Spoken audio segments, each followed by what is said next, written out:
Good morning students. आप सभी का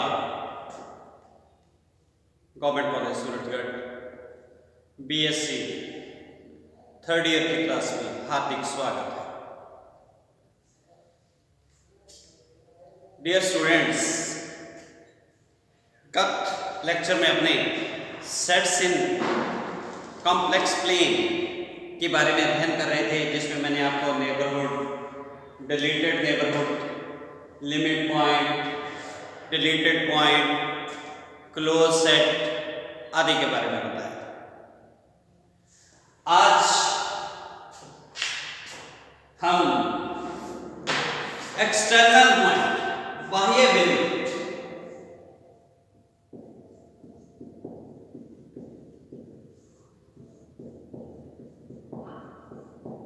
क्या होता है उसका अध्ययन करेंगे। तो any point which is neither interior point nor boundary point is called external point. ऐसा कोई भी बिंदु जो ना तो आंतरिक बिंदु हो और ना सीमा बिंदु, बाउंड्री पॉइंट, उस बिंदु को हम बाह्य बिंदु बोलते हैं। और इंटीरियर पॉइंट के बारे में मैंने कहा था कि कोई भी पॉइंट Z0 हमारा इंटीरियर पॉइंट या आंतरिक बिंदु कहलाता है अगर Z0 के कम से कम एक प्रतिवेश विद्यमान हो जो कि S का सबसेट हो। कि if there exist at least one neighbourhood of Z0 which is contained in S, then that point is called interior point. और बाउंड्री पॉइंट में मैंने कहा था कि यदि किसी समुच्चय S के सभी बिंदु Z0 के प्रत्येक प्रतिवेश में विद्यमान हो, लेकिन Z0 के प्रतिवेश के सभी बिंदु S में विद्यमान ना, कि S के तो सभी बिंदु नेबरहुड ऑफ Z0 में विद्यमान हैं, लेकिन नेबरहुड ऑफ Z0 का प्रत्येक पॉइंट अगर S में विद्यमान नहीं है तो उस बिंदु को हमने कहा था कि वो हमारा बाउंड्री पॉइंट है। और एक्सटर्नल पॉइंट के लिए मैं आपसे कह रहा हूं कि any point Z0 is called exterior point if it is neither interior point nor external point। कि किसी बिंदु Z0 का S का बाह्य बिंदु कहते हैं यदि Z0 ना तो आंतरिक बिंदु है और ना ही बाउंड्री पॉइंट है। सेकेंड डेफिनेशन है मेरी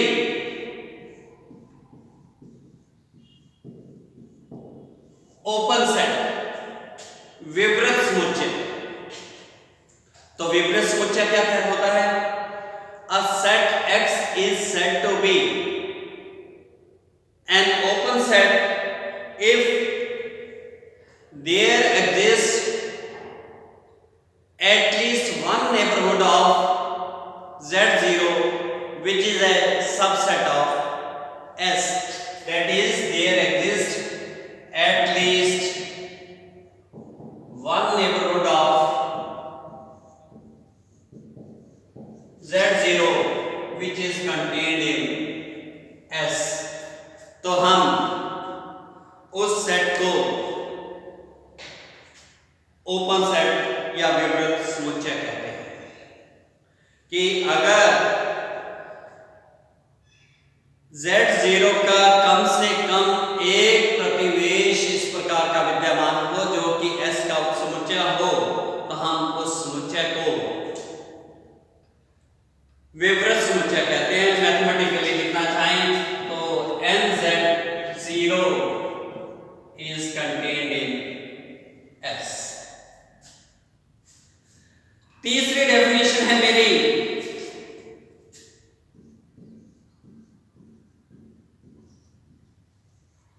बाउंडेड सेट। परिबद्ध समुच्चय।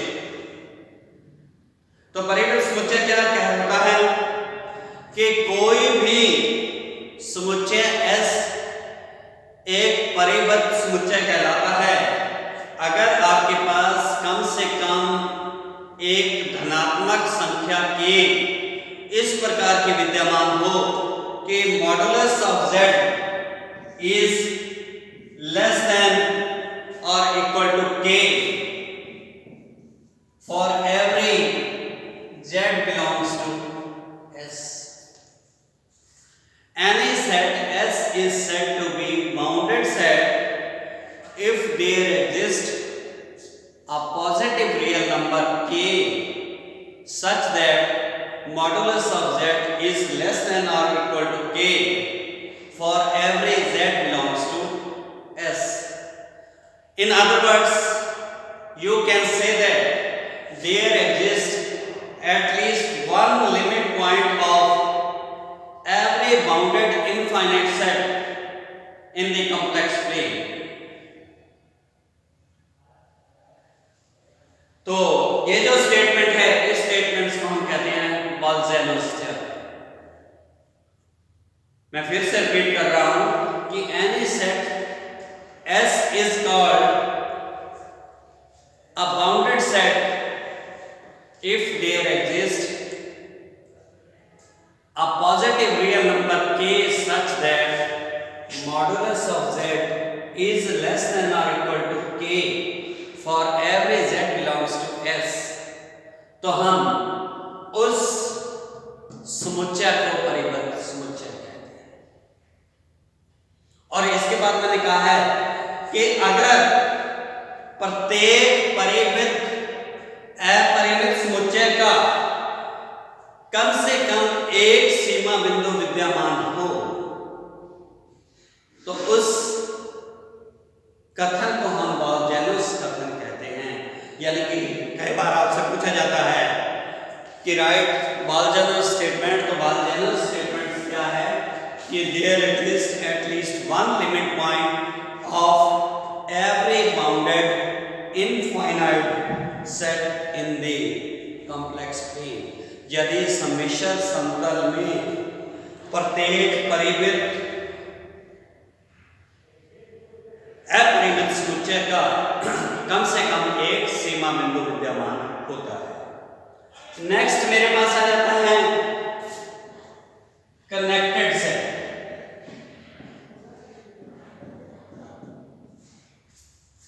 कनेक्टेड सेट संबद्ध समुच्चय। तो ये संबद्ध समुच्चय क्या होता है कि an open set is said to be connected.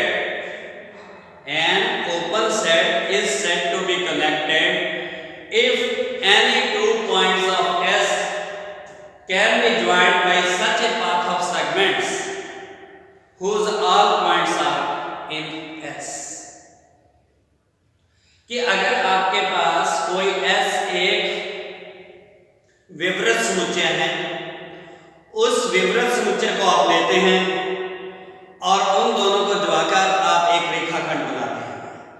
अगर उस रेखाखंड का प्रत्येक बिंदु भी समुच्चय S का एलिमेंट रहता है तो हम कहते हैं कि वो जो सेट है S वो एक कनेक्टेड सेट है, संबद्ध समुच्चय है। एग्जांपल से आप कह देते हैं कि मान लीजिए ये कॉम्प्लेक्स प्लेन है, ये सेट S है, इसके आपने कोई भी दो बिंदु ले लिए Z1 और Z2, इन दोनों को आपने ज्वाइन किया तो जो पूरा रेखाखंड है all the points of line segment are also the points of S। We say that this set is connected। मैं वापस फिर रिपीट कर रहा हूं। The first condition is the set should be open। Number 2, if you take any 2 points of S, we join them and all the elements of that line segment belongs to S, we say that set is connected। You can also say, suppose this is your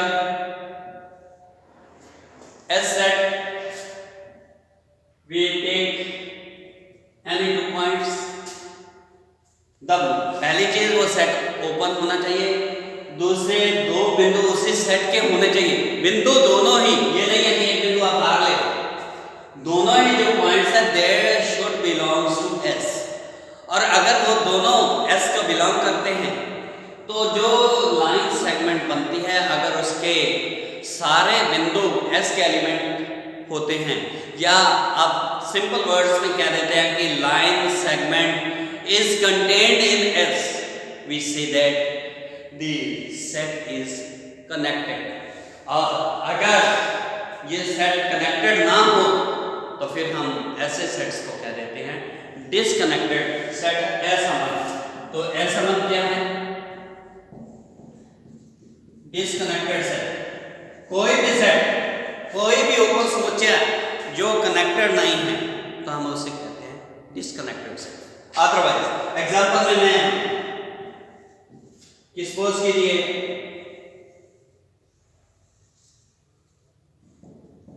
these are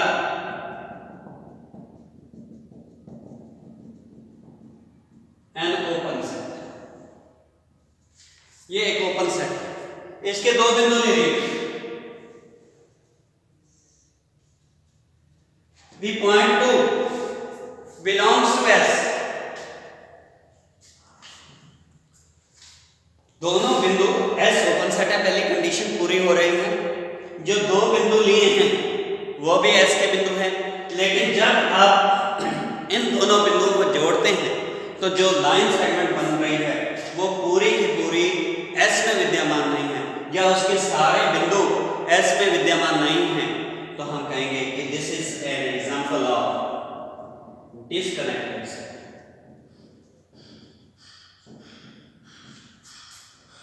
और example ले सकते हैं कि मान लीजिए ये एक sphere है, ओपन स्फीयर, इसके आपने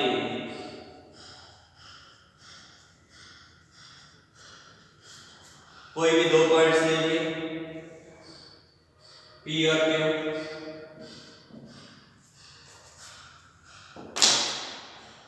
S1 ओपन समुच्चय है, P और Q इसके दो एलिमेंट्स हैं। हमने P और Q को ज्वाइन किया, the elements, all the elements और all the points of PQ और the line segment are not the elements of S1, again this is an example of disconnected set.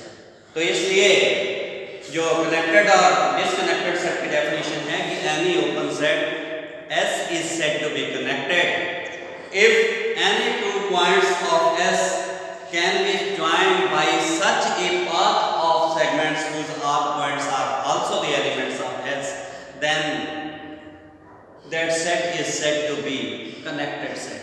कि अगर कोई सेट हमारा open set है, उसके कोई एलिमेंट लेने पर, उसके दो पॉइंट्स लेने पर जो लाइन सेगमेंट बन रही है वो पूरी की पूरी उसके सारे बिंदु S में विद्यमान है, तो वो कनेक्टेड सेट कहलाता है। अदरवाइज उसे हम डिसकनेक्टेड सेट कहते हैं।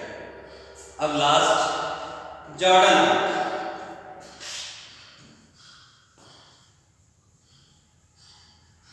Jordan arc.